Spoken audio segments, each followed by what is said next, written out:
Big boss Malayalam season 6 പ്രേക്ഷകർക്ക് വളരെയധികം പ്രതീക്ഷ നൽകിയ മത്സരാർത്ഥിയാണ് സിബിൻ. വളരെ പെട്ടെന്ന് തന്നെ തന്റെ ഗെയിം തന്ത്രങ്ങളിലൂടെ പ്രേക്ഷകരുടെ ഇഷ്ടം സമ്പാദിക്കാൻ സിബിന് സാധിച്ചു.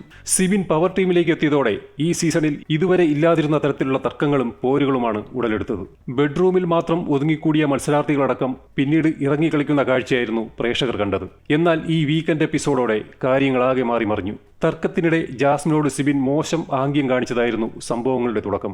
വീക്കെൻഡ് എപ്പിസോഡിൽ ഇക്കാര്യത്തിൽ മോഹൻലാൽ കടുത്ത നടപടിയാണ് സിബിനെതിരെ സ്വീകരിച്ചത്. മാത്രമല്ല പവർ ടീമിൽ നിന്ന് പുറത്താക്കുകയും താക്കീത് ചെയ്യുകയും ചെയ്തു.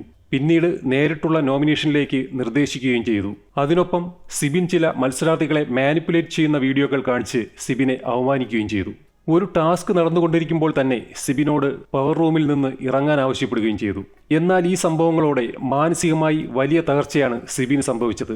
സിബിനെ മാത്രം ടാർഗറ്റ് ചെയ്തുള്ള ഒരു എപ്പിസോഡായിരുന്നു അത്. പക്ഷേ ആ എപ്പിസോഡ് കഴിഞ്ഞുള്ള ലൈവുകളിലൊന്നും സിബിൻ സന്തോഷവാനായി കാണപ്പെട്ടില്ല. കൂടാതെ ഇത് പ്രേക്ഷകരുടെ അഭിപ്രായം പരിഗണിച്ചുള്ള തീരുമാനമാണെന്ന് കൂടി ലാലേട്ടൻ എടുത്തു പറഞ്ഞപ്പോൾ പുറത്ത് തന്റെ ഇമേജ് വളരെ മോശമാണെന്ന തോന്നലും സിബിനുണ്ടായി കാണും. ഇമാതിരിയുള്ള ചിന്തകളായിരിക്കാം തനിക്ക് ഹൗസിൽ തുടരാൻ സാധിക്കില്ലെന്നും എന്ത് സംഭവിച്ചാലും പുറത്തു പോകണമെന്നും സിബിൻ ബിഗ് ബോസിനെ അറിയിച്ചിരുന്നു. ബിഗ് ബോസ് ഇടപെട്ട് സിബിനെ സൈക്കോളജിസ്റ്റുകളുടെ സേവനം ഉറപ്പാക്കിയിരുന്നു. ഇതോടെ അല്പം ആശ്വാസത്തോടെ ഹൗസിലേക്ക് മടങ്ങിയെങ്കിലും സിബിന്റെ മാനസിക നില വീണ്ടും ബുദ്ധിമുട്ടിലായി. എത്രയും പെട്ടെന്ന് തന്നെ ഹൗസിൽ നിന്ന് മാറ്റണമെന്ന് സിബിൻ കൺഫെഷൻ റൂമിലെത്തി ബിഗ് ബോസിനോട് ആവശ്യപ്പെടുകയായിരുന്നു.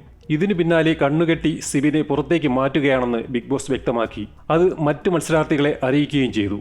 സിബിനെ ഹൗസിന് പുറത്തേക്ക് കൊണ്ടുപോയിരിക്കുകയാണെന്നും ആരോഗ്യ പ്രശ്നം ഉള്ളതുകൊണ്ട് സിബിന് വിശ്രമം ആവശ്യമാണെന്നും ബിഗ് ബോസ് ഹൗസിനോട് പറഞ്ഞു. ബിഗ് ബോസിന്റെ ഈ ഒരു അറിയിപ്പിൽ ഋഷിയടക്കമുള്ളവർ കടുത്ത നിരാശ പ്രകടിപ്പിക്കുകയും ചെയ്തു. കൂടാതെ പനിയും ഛർദിയും പിടിപെട്ട് ജാസ്മിനെയും മെഡിക്കൽ റൂമിലേക്ക് മാറ്റി. എന്നാൽ അസീറോക്കിയുടെ ഇടിയേറ്റ് പരിക്കേറ്റു മാറി നിന്ന സിജോ ഇന്ന് ഹൗസിലേക്ക് കയറിയിരിക്കുകയാണ്. നിലവിൽ ഹൗസിനുള്ളിൽ സ്ട്രോങ് ആയി ഗെയിം കളിക്കുന്നത് ജിൻഡോ മാത്രമാണ്. ഇനി സിജോയും ജിൻഡോയുമായുള്ള ഗെയിം മാത്രമാണ് പ്രേക്ഷകർക്ക് പ്രതീക്ഷിക്കാനുള്ളതും. അതെങ്ങനെയെന്ന് കാത്തിരുന്നു കാണാം.